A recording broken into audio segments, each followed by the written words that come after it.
John Wallace, Wild Game Cook here. Today we're going to be talking about grinding your wild game, specifically venison, whether it be deer, elk, mule deer, antelope. Probably the most common use for venison is wild game. There's really two schools of thought as far as what you're going to do with it. It's either going to be straight meat or you can add beef or pork fat. Personally, I've used pork fat a lot more than I have beef fat only because of what I was taught growing up, what I was used to. I can tell you this, for burgers, spaghetti, chili, things of that nature, there's necessarily not a wrong answer with either of these. Something to consider, if you're going to be cooking burgers, and you're going to cook those burgers medium or medium rare, it may be a better option to go with beef fat rather than the pork fat so that we know we're getting it up to temperature. I've definitely cooked my fair share of wild game burgers, not fully cooked, using pork fat, and I'm still here in front of the camera to talk about it. So it's not something I'm overly concerned about. Most people are cooking their burgers to medium well to well done. I'm able to pick up this beef fat or pork fat at a local butcher shop near me, a grocery store. I contact the meat department and I say, hey, are you able to put any back for me? They portion it into smaller size bags. They put it in their freezer case and I go pick it up. It's affordable and allows me to not have to go out and purchase ground beef or pork shoulder, pork butt. There's nothing wrong with those options. I try to keep my venison. I definitely don't mind adding the beef or pork fat. If you wanted to cut the taste, let's say, to make it more palatable to folks that are new to wild game, using a pork shoulder, pork butt, things of that nature have high fat content. Not only is it going to make your venison, let's say, taste better. I don't want to downgrade the taste of venison by any means. But it also stretches out your meat. So instead of having 20 pounds of ground meat, you may have 30 pounds of ground meat. So some things to consider there.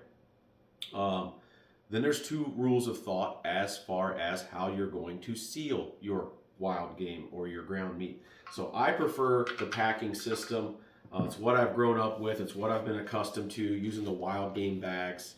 LAM offers a complete packing system. It comes with the stainless tube, the tape, the bags, and it basically grinds straight from the grinder out of the chute, right into your bag. You lace this over top of here and it goes right into your bags.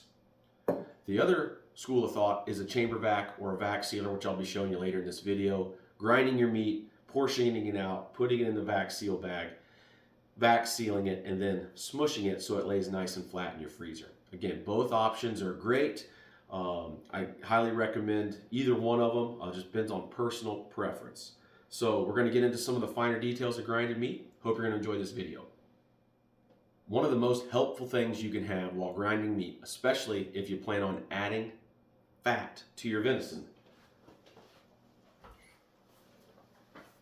is a scale. I have two different scales. This one goes up to 11 pounds. This one goes up to 330. I never use it for that much, but I do use this when I'm using my meat lugs because I can get upwards of 50 pounds in this meat lug. And I subtract the weight of the meat lug, which is roughly 2 pounds, and I take my meat, I weigh it out, and then I simply get out my phone and I do the math. I take, this right here is 13.8. So we're going to take away, the 1.8 for the weight of the meat lug. You're left with 12 pounds of meat. I take 12 pounds times 0.20, which is 20%. It gives me the poundage of fat that I need.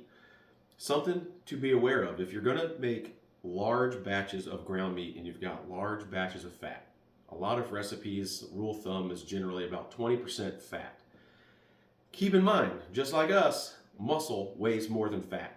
So the larger number you go, realize that it's 20% fat by volume, not by weight. So if you have 50 pounds of ground, it's going to call for, say, 10 pounds of fat. Well, 10 pounds of fat by volume may end up being 25-28% ratio of volume. It took me many years to realize that, but I'd be grinding my meat. I had my math all worked out. I'm putting it through my chute, 4 pieces, 1 piece, 4 piece, 1 piece, 4 pieces of meat, 1 piece of fat. And next thing you know, I've got a lot of fat left over. And I couldn't figure it out because I knew I had my ratio generally pretty close to what I needed it to be. And then I realized that this fat weighs less pound per pound than the venison does. So keep that in mind. Most people are making smaller batches. It's not really anything to be alarmed about. But just know it is 20% by volume, by visual, if you will, rather than 20% by weight. But 20% by weight is a good rule of thumb. You can make venison with as little or as much fat as you'd like. I think if you went anything less than 10% fat, you may not even really notice the benefits of adding it, so it may not be worth your while.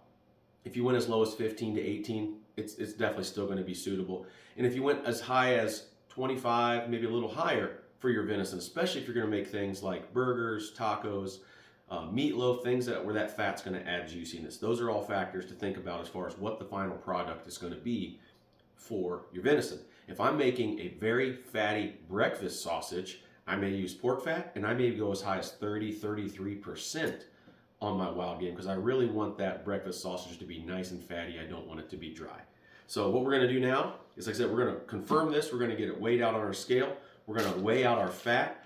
We're going to go through our fat, okay? We're going to, make sure that the butcher gave us good quality cuts of back fat. You may go to processors, or you may have been to processors where they call it beef suet. There's a lot of slang terms that go around, whether it's the different cuts of meat, whether it's the different things at the processor. My definition of suet versus fat is suet is the fat that's inside the animal. So if you've ever field dressed a deer, or you've seen a cow or a hog, there's a lot of fat inside the carcass, and it's got a much lower melting point than fat, say, from the back does. Good back fat, as they oftentimes say. So if you've ever field dressed a deer, you know where that fat generally is. Same thing with a cow or on a hog. It's going to carry it somewhere around the hindquarters along its back. So I'm going to go through this and just make sure there's not any weird or squirrely bits inside my fat. And we're going to get it chunked up. We're going to put it in here, and we're going to grind it. And we'll talk about whether you're grinding it once or you're grinding it twice. Well, stay tuned here. For the purpose of grinding today's meat, I'm going to be sticking with the beef fat. I've got it out here. I've got my scale. I did re-weigh my meat. I got about 13 pounds, not counting the weight of the meatloaf. So I'm going to go with a little over 2 pounds of fat in order to get my 20%, or pretty close to a 20% ratio. As I'm cutting up my fat, I'm putting it in my scale. I want to be looking for, abnormal pieces. There's nothing wrong with this type of fat. It is what it is. I'm just looking for good back fat, just to ensure that the texture of the fat is going to be good. The other thing to keep an eye out for, a lot of people like to talk about glands inside the hindquarter, near the shoulder, the neck of a deer. They're lymph nodes. While lymph nodes are in the gland family, they're not secretion glands. They don't function the same way a gland would. They are in fatty deposits. Generally, every time you find them, they're surrounded by fat. That's what we've got here. So we want to make sure we go through all this fat today, make smaller cuts, and see if we've got any encapsulated lymph nodes. Not that it's drastically going to impact the quality or the taste of your meat. Just not something that, if I can avoid it, just like this fat here, I'm not going to include it in my fat.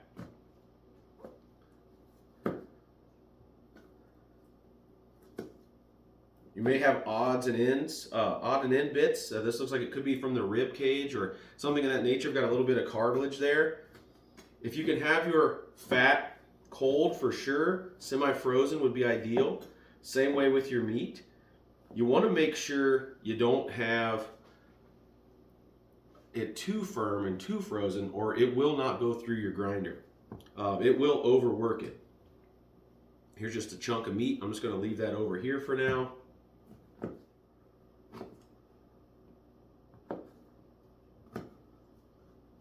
Okay, we're at about 1.5 pounds. So we got a little bit. So right there is a lymph node. You can see it. Looks very similar to what you find in a deer. They're in beef. They're in cows. They're in all mammals. Again, encapsulated in fat. And you know it's not a secretion gland because there's no tube running anywhere to send that material anywhere outside the animal. So we're simply just going to take that and remove it. If I were to smell this, it's clean. There's no foul odor anywhere near where that lymph node was. That lymph node in the hindquarter oftentimes gets a bad rap because it's surrounded by fat, which could be off-putting, and it's got the femoral artery running right alongside of it, which can carry sour blood, as I like to call it.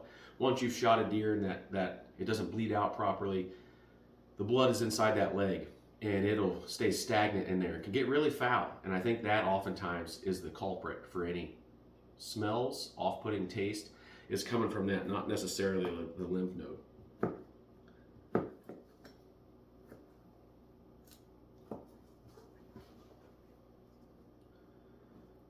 We're at 2 pounds on the nose there. We needed about 2.6, which would almost be 2.5 pounds, or a little over 2.5 pounds, I guess. Again, by volume, we're going to be really close to 20% here. We're at 2 pounds, 5 ounces. So then what I like to do is I'll discard this, and grab my ground meat, and I like to just take the fat and distribute it as equally as possible across the meat. And that way, as I'm grabbing it and putting it into my hopper, generally speaking, I'm getting that proper ratio of 4 pieces of venison to 1 piece of fat. Now that we've got our fat incorporated with our meat, we're simply going to load it into our hopper, trying to make sure we keep it proportional. Most times what you're going to want to do if you don't have a dual grind attachment is you're going to want to grind it through a very coarse grinding plate. This is what you would call a stuffing plate. It would cut your meat, but it wouldn't cut it into terribly small portions. You do have what I would call a coarse plate, and then you have your fine plate. This is what we have on here now, and it's technically cutting it through this and then through this in the same pass. If you wanted to coarse grind it, you could grind it through the stuffing plate, and then you could probably just go straight to the fine plate. It's going to go through your grinder as long as you've got a hardy enough one, just fine. If you wanted to use this first and then run it through this, that's fine. Just realize that if it is soft and it's not frozen, you're going to have a hard time putting it back through the chute. We're going to load up our hopper.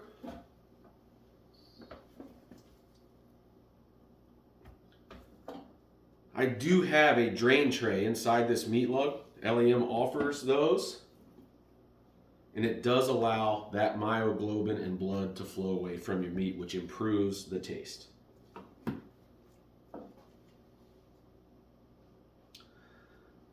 All right, so we're going to switch this tub out with a different tub so that our freshly ground meat can go into a different tub.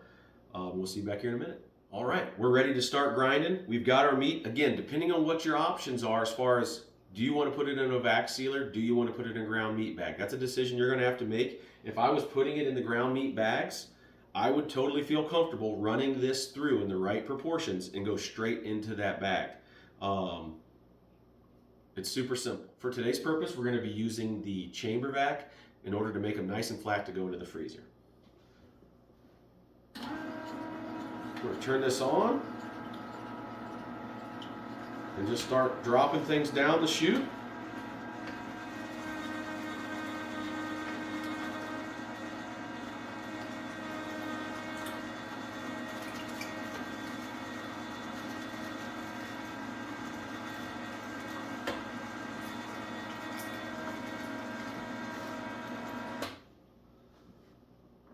So we've got our meat. You can see the fat is incorporated.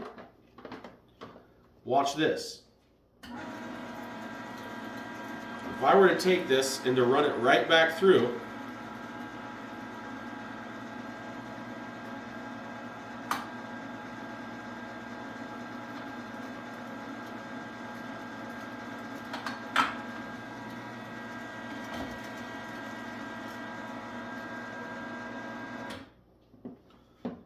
look at the difference as far as how it's incorporated now.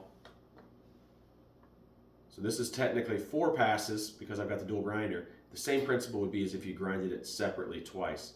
So it's incorporated here on the right, and on the left, it's incorporated much better.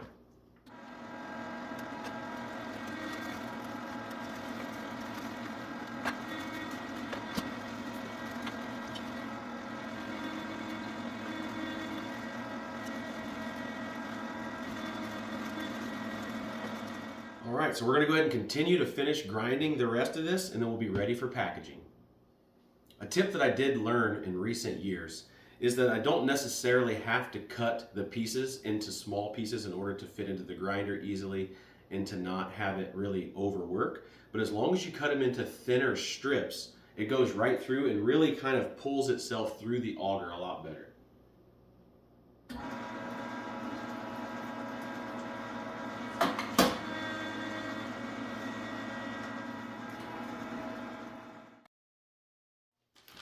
All right, we're gonna go ahead and package up a pound or roughly a pound of our ground meat.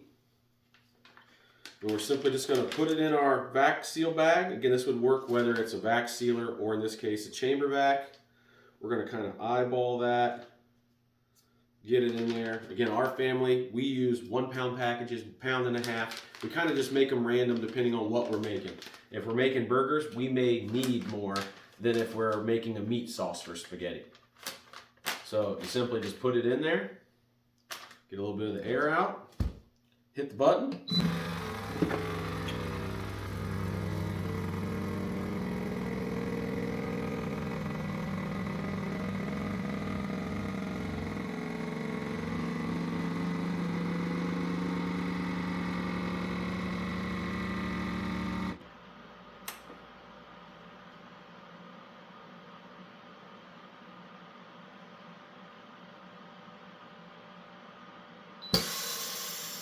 All right, the magic has happened.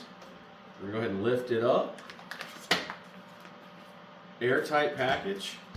Then what you can do is you can take yourself a rolling pin. You can use your hands if you want, and simply just roll this out into the corners of the bag.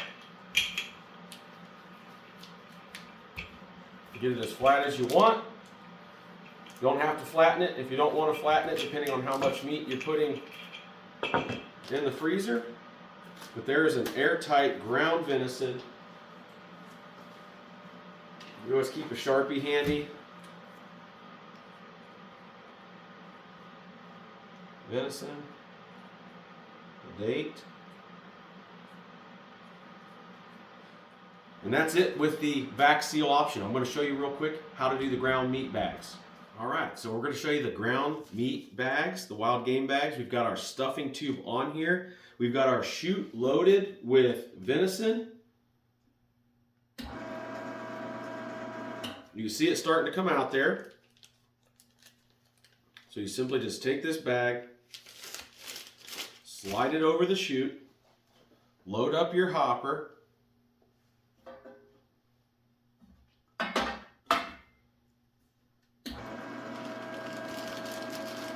You want to keep your hand close to the end here. And that way you can kind of keep the bag tight, allow the bag not to move so it fills up with the meat. If you have a second person, this process goes by a lot quicker because they're putting it into the chute and you're simply just filling up the bags, twisting them, taping them. They make 2 pound wild game bags, 1 pound bags. This is a 1 pound bag. You can overstuff it if you want to give yourself a little bit more. You simply just pull that off. Give it a quick twist. And hit it with the tape. And you just keep finishing those out. That pretty much wraps up the video on grinding venison. Whether you're going with the traditional wild game bags or you're going with the vac seal option, they're both great options for preserving your venison. This would last every bit of 2 years or more. This would last every bit of 8 months to 1.5 years in my opinion. It doesn't typically last that long in our house. I hope you found this video helpful. Be on the lookout for more videos in the future. Check out other videos and recipes at MidwayUSA.com.